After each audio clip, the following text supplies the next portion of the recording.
Araw mga welder, panibagong vlog, no? So magandang umaga sa inyong lahat at nandito pala kami sa kay Reyna sa Lumanyag, no?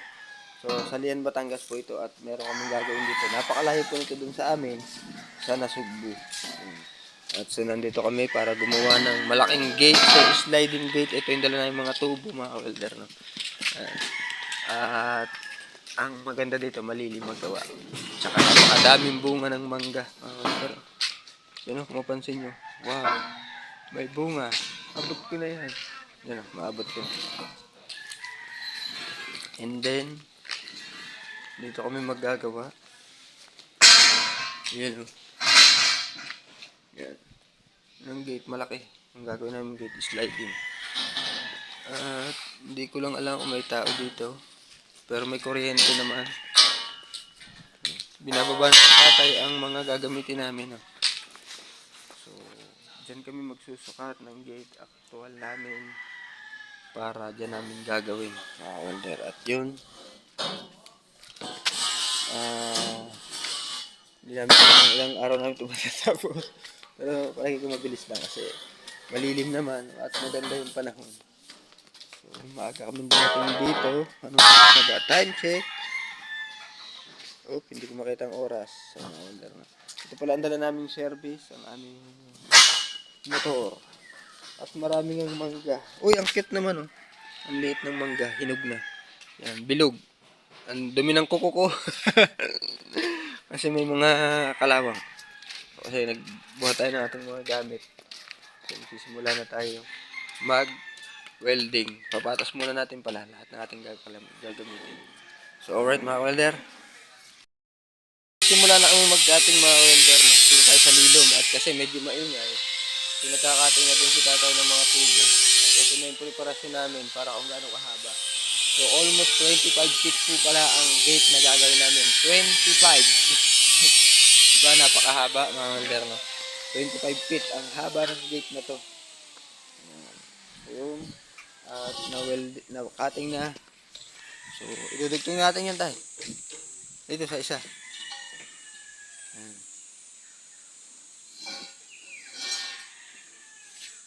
Yun. Idudugtong na. Kukuha tayo ng pang-welding, no? Kailangan kasi i-welding na. Kailangan kasi straight. Kailangan straight yun. So, abantin nyo dito. Mahaba kasi yung gagawin namin gate. Very mahaba. Ayun. Bang! Okay na. Agapayan nyo ng isang diretsyo para tuwid. Yan, tubo.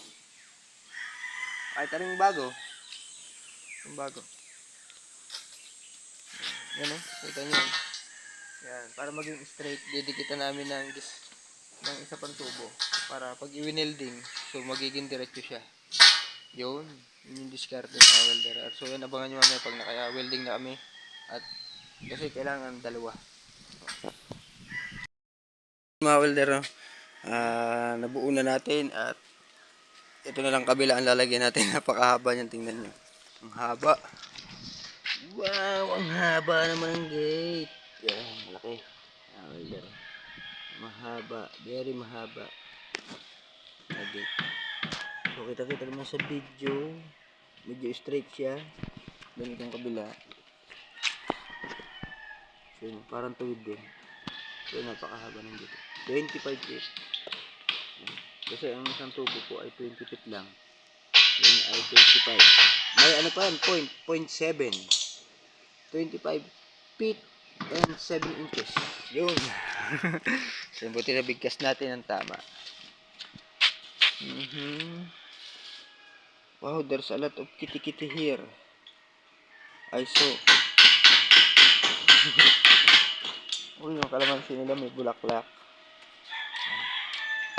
Ay, puputol muna ng isang gano'n. Para panlagay din sa dulo. Yung ganyan. I-actual nyo na dyan. Mag-eskwala na kayo ng isa. Yung, kuha na kayo isang tubo.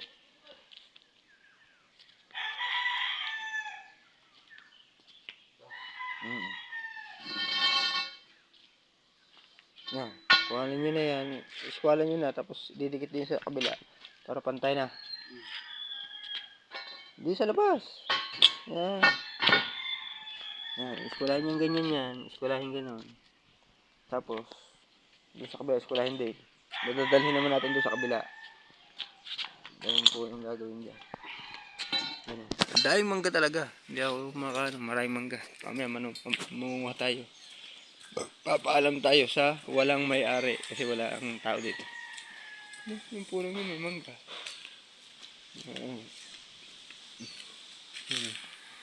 Ang alam ko po dito po balak niya magpapagawa ng swimming pool. Swimming pool. So yan. Pinapagawa po sa atin. At ngayon hindi lang sila nakarating. May-ari siguro. Ayun dahil bunga oh. Bunga ng mangga. Tatay nagkakating pa doon. Sige mamaya na lang po ulit at update namin kayo kung maitatayo na namin to. O ayan na po yung gate at napakalaki. Bali isa, dalawa, tatlo, apat na pitak po yan. At ayun yung aming lalagyan ng steel matting. Lagyan po namin yan ng brace sa gitna. At nandito kami kay Reyna na ang may-ari po ay si Sir Jennifer. At ito po ay sa Casa Carmina. Yan, alright mga welder, yan. At so yun, may kubo dito. Yan, may kubo dyan. At dito may palaka. Ayan.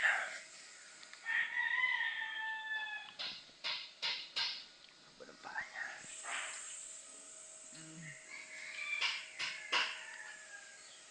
Kubo ng paa. Nagising siya. Mga welder. Ay, baka tumalaw. Nandun sa may ibabaw ng silya niya. Diyan namin ilalagay yan. Pinupull weld lang. Yan. Kinakalangan. Tapos gagrinderin. Lalagyan namin yan dito. Hanggang dito kasi yan. Hanggang dito.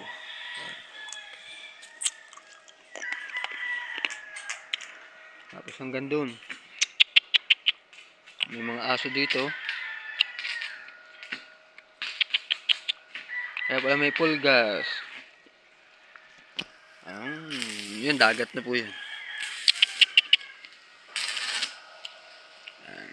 So, pinupull weld, mamaya na lang po ulit at para susukat namin dito mamaya yan. Welder na itayo na namin yung pinaka frame yan, ganun kahaba. Yun. So lalagyan po namin yan ng ruler, guide sa ilalim at saka pinaka railing no? Diyan sa ilalim. Yan, mataas na po yan. Natin dyan ang angle bar na. Yan. Alam malaki. Doon. Yung katulad natin, 1 and 1/2. Pwede din yung, liit. So, yung lalagyan namin yan ng paa. Dito namin yung pagagapangin. Itutulak. Tapos kailangan maglalagay doon ng pinaka para hindi gumalaw, Jenny. Na.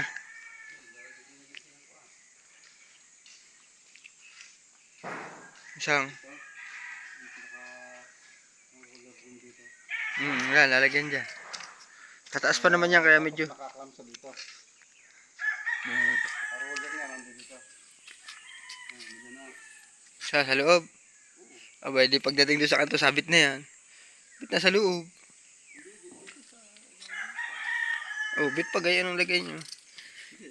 Yung pinaka-kakapitan, yung nakaganoon. Nakaganoon. Oh. Yan. Nalagay tayo dyan ng angle bar na. So, yun, para hindi gumalaw. Yan, mga welder. Dyan siya. Tataas pa naman yan. Yan, okay na. Pantay naman Pwede na yan. Hindi, maglalagay pa tayo dito ng balagbag pa gayon pa. Isa pa. Sa pantubo. Para, pagaya sa pambalagbag niya.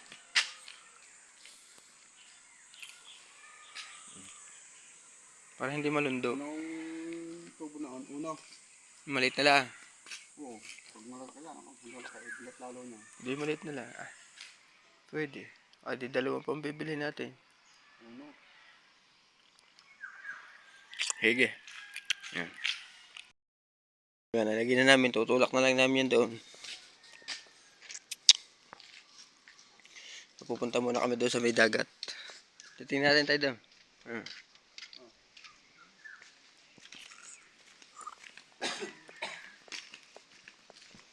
Tulak. Yeah. Oh. Na-slide na agad eh. Wala pang gulo. Oh, haba. Oh, yeah. Haba. Diyan mo na.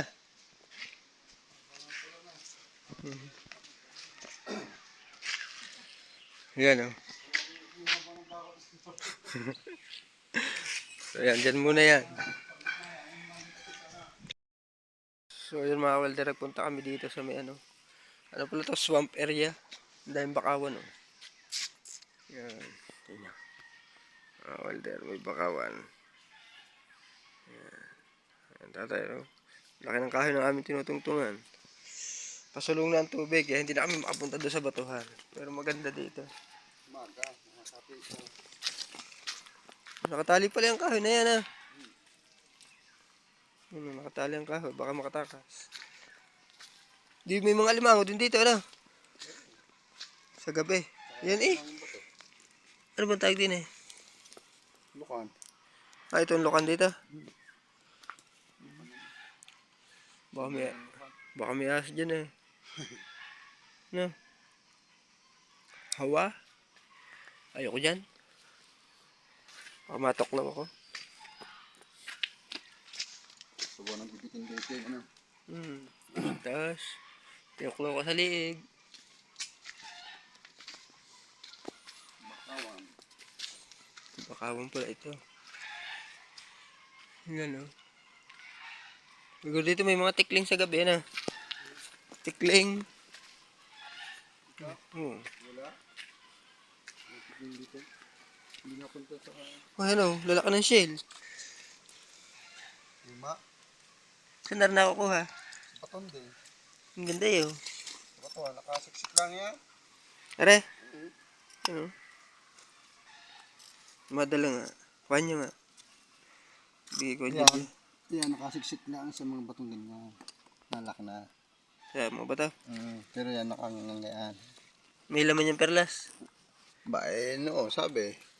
Pero nakakita na kaya. Wala. Nakang yan, magkandudukot lang nang sabi mong na. Ay, puto lang kami mo ito.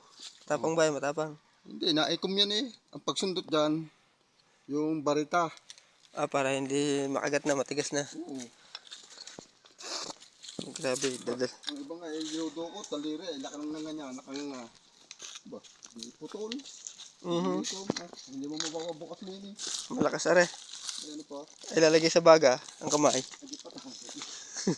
Hindi bulok ng kamay. Lalaki na. Laki ng guyang.